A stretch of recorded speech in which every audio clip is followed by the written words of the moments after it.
नमस्कार, news street में आपका स्वागत है। मैं हूं आपके साथ अंजलि प्रिया। राज्य सुप्रीमो लालू प्रसाद यादव अपनी पत्नी बिहार के पूर्व मुख्यमंत्री राबड़ी देवी, बेटा तेज प्रताप यादव के साथ अपने पैतृक गांव गोपालगंज पहुंचे थे। गोपालगंज पहुंचते ही बिहार के प्रमुख शक्तिपीठ थावे भी पहुंचे थे।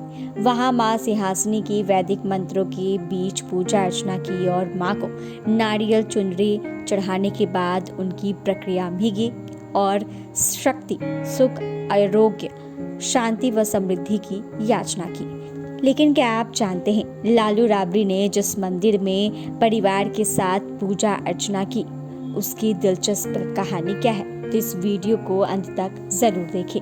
दरअसल गोपालगंज से 6 किलोमीटर दूर सिवान जाने वाले रास्ते पर थावे में मां दुर्गा का यह प्राचीन मंदिर स्थित है। करीब 300 वर्ष पहले स्थापित मां थावे वाली को सिंहासनी भवानी, थावे भवानी और रहसु भवानी के नाम से भी भक्तजन पुकारते हैं। यह मंदिर देश के प्राचीन जागृत शक्तिपीठों में से एक है। ऐसे तो सालों भर मां के भक्त यहाँ आते हैं, लेकिन शारदीय नवरात्र और चैत्र नवरात्र के समय यहाँ श्रद्धालुओं का महाजुटान होता है। हजारों की संख्या में भक्त यहाँ आते हैं और यहाँ भक्त देश ही नहीं बल्कि विदेश से भी आते हैं। थावे में स्थित यह मंदिर एक सिद्धिपीठ स्थान है। इस मंदिर के पीछे मां के एक भक्त रहसु स्वामी और चेरो वंश के क्रू राजा की प्राचीन कहानी है। पौराणिक कथाओं के अनुसार उस वक्त हथुआ में चेरो वंश के राजा मनन सिंह का साम्राज्य हुआ करते थे। वो अपने आप को मां दुर्गा का सबसे बड़ा भक्त मानते थे। इसका उन्हें गर्व भी था। इसी कारण वो अपने सामने किसी को भी मां का भक्त नहीं मानते थे। राजा मनन सिंह के कार्यकाल में राज्य में अकाल पड़ गया। जनता खाना खाने के लिए तरसने लगी। इसी समय थावे में कामाख्या देवी मां का एक सच्चा भक्त रहसु रहा करता था।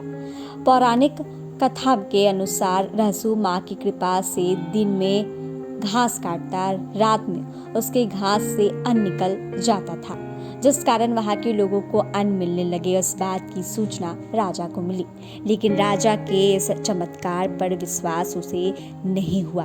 राजा ने रहसु को ढोंगी बताया और मां को बुलाने को कहा। रहसु ने राजा से ऐसा ना करने की प्रार्थना की। उसने राजा से कहा कि मां अगर यहाँ आती है तो पूरा राज्य बर्बाद हो जाएगा। लेकिन राजा घमंडी था, वह नहीं माना और अंत में रहसु की प्रार्थना पर मां असम के कामाख्या स्थान से चलकर थावे आई थी। और ऐसा कहा जाता है कि मां कामाख्या से चलकर कोलकाता, फिर पटना, आमी के रास्ते थावे पहुंची थी और रहसु के मस्तक को विभाजित करते हुए साक्षात दर्शन दी थी। मां तो प्रकट हो गई, लेकिन राजा के सभी भवन गिर गए और राजा को मोक्ष मिल गया।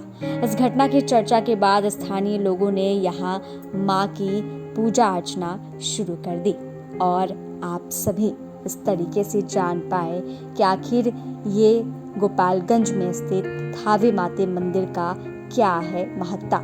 वहीं यह भी आपको बता दें कि पटना से आप मां के दर्शन के लिए सीधे जो भी भक्त आना चाहते हैं वो बस या फिर ट्रेन से गोपालगंज आ सकते हैं। गोपालगंज से सिवान के रास्ते थावे पड़ता है। मां के दरबार तक जाने के लिए आपको रेलवे स्टेशन, बस स्टैंड से टेम्पो, रिक्शा इत्यादि मिल जाएगा और इसी के साथ आप थावे आ सकते हैं। तो आपने इस वीडियो में जाना कि कैसे थावे में राजा सुप्रीमो लालू प्रसाद यादव अपनी पत्नी के साथ पहुंचे थे और वहां पर उन्होंने पूजा अर्चना की थी और इस थावे मंदिर की क्या है महानता।